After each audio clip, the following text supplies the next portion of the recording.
trafic de démographie, il a plein de sources différentes, et il peut chercher aujourd'hui des phénomènes d'inférence ou des phénomènes de corrélation entre différentes données qui avancent par région.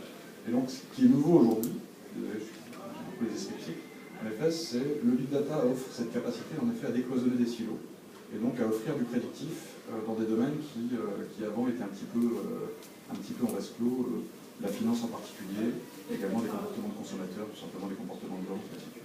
Vous avez aujourd'hui de nombreuses applications du big data, tout simplement, en fait, où on va chercher à voir en fait, les effets causes-conséquences liés à des phénomènes météo, sur de l'audience télé, sur des ventes de tongs, de glace ou de moufles. Et voilà. Donc en fait, ces analyses croisées, c'était déjà en fait un petit peu disponible. Typiquement, on faisait déjà de la prévision de vente basée sur de la météo, parce qu'on savait que c'était un facteur important d'explication des ventes. Aujourd'hui, on l'étend en fait, de façon un peu plus élargie à plein de domaines qui avant n'avaient pas ça. Il y a aussi le politique antiterroriste aussi. Le politique aussi. Les politiques, les gens qui basculent d'un parti politique à un autre parti politique. Ouais, alors j'ai juste une info très générale là-dessus, donc je suis pas forcément mieux placé. Il y a des documents sur Obama contre Romney. Voilà. Vous avez tous entendu parler en fait de l'utilisation du big data dans la campagne d'Obama. C'était exact, c'est ça qui est important de le dire, c'était exact à la deuxième décimale près, c'était les prédictions étaient meilleures que celles qui étaient données par les polling. Ouais, alors c'était voilà.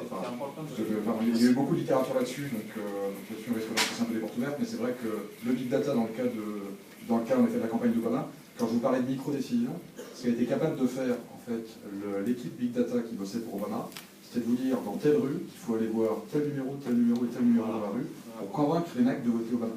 Et quand je vous parle de micro-décision, c'est qu'on était à ce niveau-là. Et ils recoupaient en effet des bases de données dans plein de domaines différents pour être capable de donner ce niveau-là de détail. Voilà. Et donc vous voyez en effet que c'est très très très bas niveau, mais c'est très très très efficace.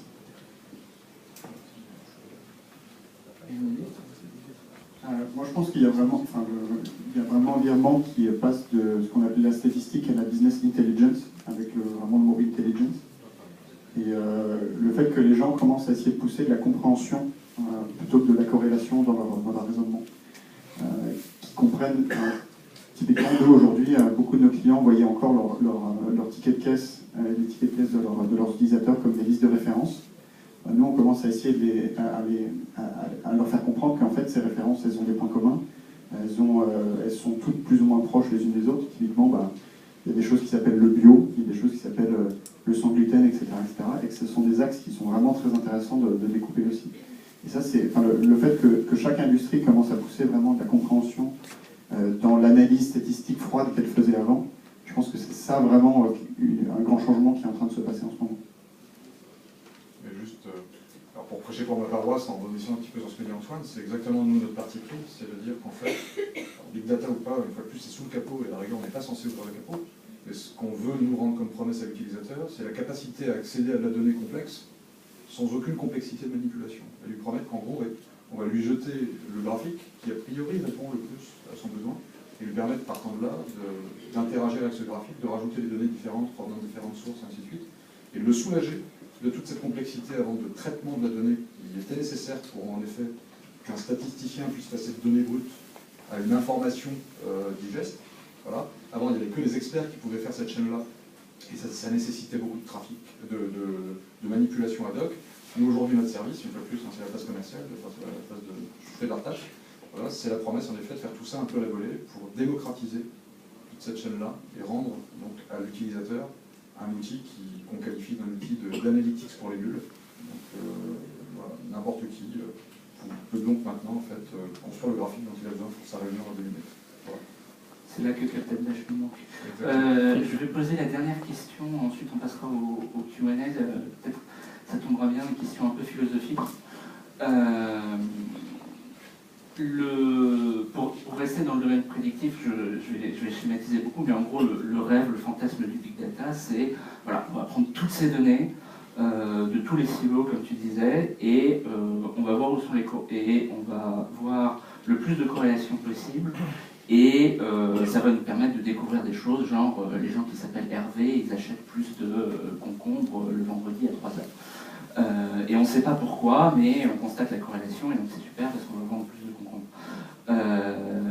C'est le truc de première année, la corrélation n'est pas la causation. J'ai un ami économétriste qui me dit je suis désolé, hein, quand j'ai un groupe de contrôle, que je fais 4 contrôles sur ma corrélation c'est un peu de la causation, mais il y a un outil très bon qui s'appelle le Google Correlate, je ne sais pas s'il y a Bing Correlate, où on tape un terme et il vous sort le terme le plus corrélé à ce terme-là dans les logs de Google. Alors parfois, c'est des termes très corrélés, parfois c'est des termes qui n'ont aucun rapport et c'est juste du bruit statistique.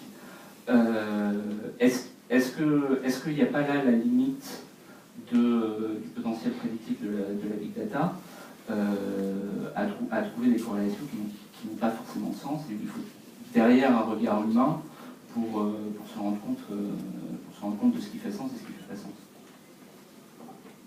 C'est la dernière question philosophique.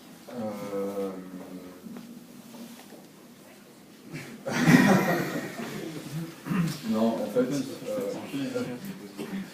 quel que soit l'outil que je vous donne dans les mains, vous pourrez faire des conneries avec. Et voilà, et donc on n'a jamais inventé pour le moment l'informatique qui réfléchit à la place de son utilisateur. Et donc en fait, aujourd'hui, ce qu'offre le big data, c'est l'accès à des volumes plus grands, à des informations plus riches, à des informations plus interopérables, et tout ça pour un coût très modique. Et on n'a pas parlé d'un des gros facteurs en fait, de cette vague-là aujourd'hui, c'est qu'elle est essentiellement dictée par son côté open source, essentiellement. Donc là, le fait que les prix en fait, ont été divisés par 10 ces dernières années sur le stockage, le calcul et le reste. Voilà. Mais en effet, vous aurez toujours la possibilité, en effet, quand vous voudrez faire de la corrélation, de la prédiction et tout ça, vous trouverez toujours des choses qui seront stupides et qu'il est nécessaire en fait de... Enfin voilà, on pourra toujours en effet aboutir à des non-sens un peu stupides avec l'utilisation de ces technos. C'est pas une Ferrari en fait, le big data, c'est plutôt un gros tracteur, mais il y a toujours possibilité de se mettre sur le toit avec un tracteur. Ça peut qu'on a besoin d'une équipe pour analyser les données.